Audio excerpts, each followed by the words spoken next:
Good morning दोस्तों, welcome to AMC classes. आज है 27 अक्टूबर। तो 27 अक्टूबर से जुड़े हुए जितने भी इंपॉर्टेंट करंट अफेयर हैं वो हम इस वीडियो में डिस्कस करेंगे। साथ ही हर करंट अफेयर जुड़ी हुई डिटेल्स इस वीडियो में बताई गई है, तो आप वीडियो को लास्ट तक जरूर देखें। और लास्ट में मेरे द्वारा इसमें क्वेश्चन पूछा गया जिसका आंसर आप कमेंट बॉक्स के माध्यम से दे सकते हैं।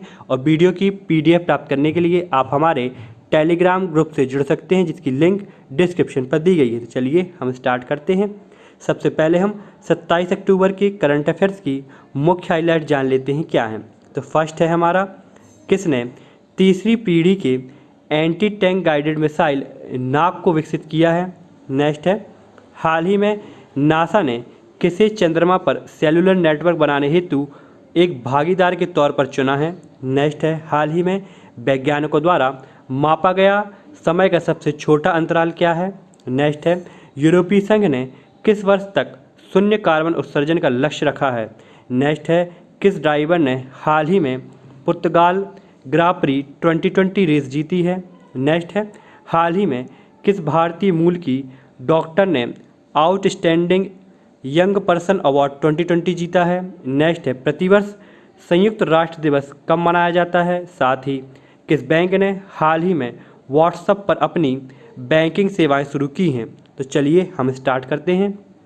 फर्स्ट क्वेश्चन है, किसने तीसरी पीढ़ी के एंटी टैंक गाइडेड मिसाइल नाग को विकसित किया है। तो वो है DRDO।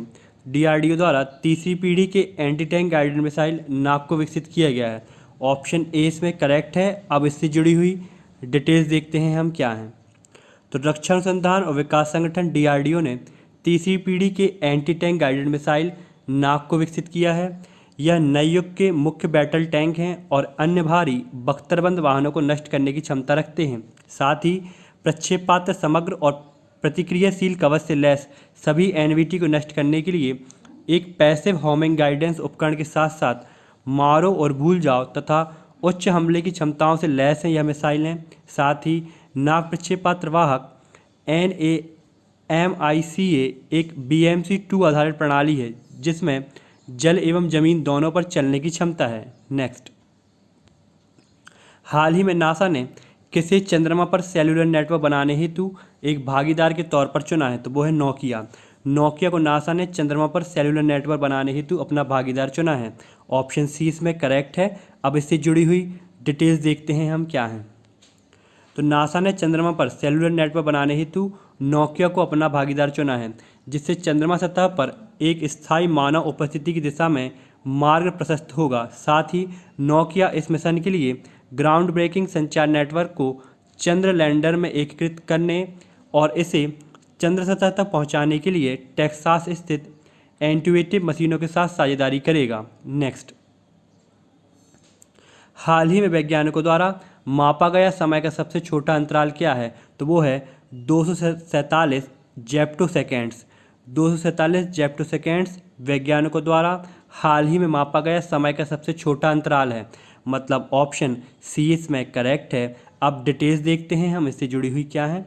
तो गोएथ यूनिवर्सिटीज़ फ्रैंकफर्ट के परमाणु भौतिकविदों, बर्लिन में मैक्स प्लांक सोसाइटी के फ्रिट्ज हैबर इंस्टीट्यूट और DC ने मापा है कि एक फोटॉन के लिए हाइड्रोजन अणु में यात्रा करने के लिए 247 जेप्टोसेकेंड्स लगते हैं। यह सबसे कम समय अवधि है जिसे सफलतापूर्वक आज तक मापा गया है। एक जेप्टोसेकेंड एक सेकेंड में 1/1000वें हिस्से के 1 ट्रिलियन के बराबर है, जो एक दशमलव बिंदु के बाद इसके पहले 20 शून्य के साथ लिखी गई संख्या है। नेक्स्ट, किस IIT संस्थान ने कम लागत वाले कोबीराप नाम की नैदानिक मशीन विकसित की है। तो वो है IIT खड़गपुर।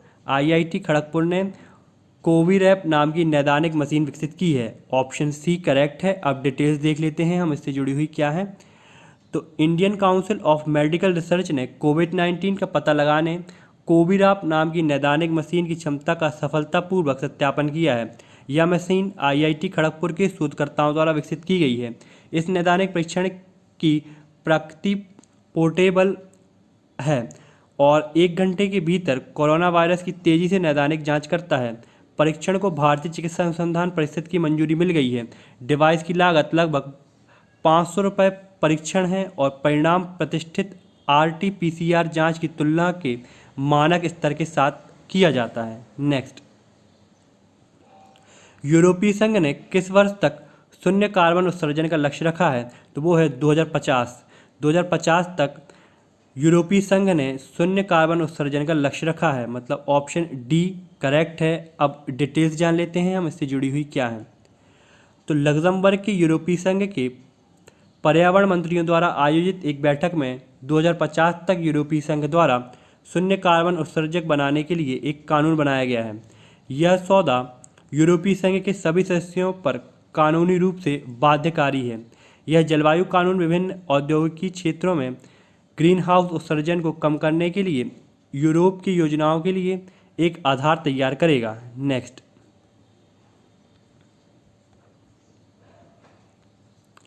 केंद्रीय अन्वेषण ब्यूरो सीबीआई की शक्तियों पर लगाम लगाने वाला तीसरा राज्य कौन सा है? तो वो है महाराष्ट्र। महाराष्ट्र सीबीआई की शक्तियों पर लगाम लगाने वाला तीसरा राज्य बना है, मतलब ऑप्शन ए इसमें करेक्ट है। अब डिटेल्स जान लेते हैं इससे जुड़ी हुई क्या है। तो राज्य में केंद्रीय अन्वेषण ब्यूरो सीबीआई की शक्तियों पर अंकुश लगाने वाला महाराष्ट्र देश का तीसरा राज्य बन गया है। राज्य ने सीबीआई एजेंसी के साथ अपने सामान्य सहमति समझौते को वापस ले लिया है, इसलिए भविष्य में सीबीआई को महाराष्ट्र सरकार से हर उस केस की अनुमति लेनी होगी जिसकी वह जांच कर रहा है। तो केंद्रीय अन्वेषण ब्यूरो सीबीआई की शक्तियों पर लगाम लगाने वाला तीसरा राज्य कौन सा है? तो वो है महाराष्ट्र। महाराष्ट्र केंद्रीय अन्वेषण ब्यूरो सीबीआई की शक्तियों पर लगाम लगाने वाला तीसरा राज्य बना है, मतलब ऑप्शन ए इसमें करेक्ट है। अब हम डिटेल्स देख लेते हैं इससे जुड़ी हुई क्या है। तो राज्य में केंद्रीय अन्वेषण ब्यूरो सीबीआई की शक्तियों पर अंकुश लगाने वाला महाराष्ट्र देश का तीसरा राज्य बन गया है। साथ ही राज्य ने सीबीआई एजेंसी के साथ अपने सामान्य सहमति समझौते को वापस ले लिया है। साथ ही भविष्य में सीबीआई को महाराष्ट्र सरकार से हर उस केस की अनुमति लेनी होगी जिसकी उसे जांच करनी है। इस तरह के कदम पहले राजस्थान और पश्चिम बंगाल द्वारा लिए जा चुके हैं। नेक्स्ट, तो याद रखिएगा सबसे पहले राजस्थान, फिर पश्चिम बंगाल और अब तीसरा कौन हो गया? महाराष्ट्र। नेक्स्ट,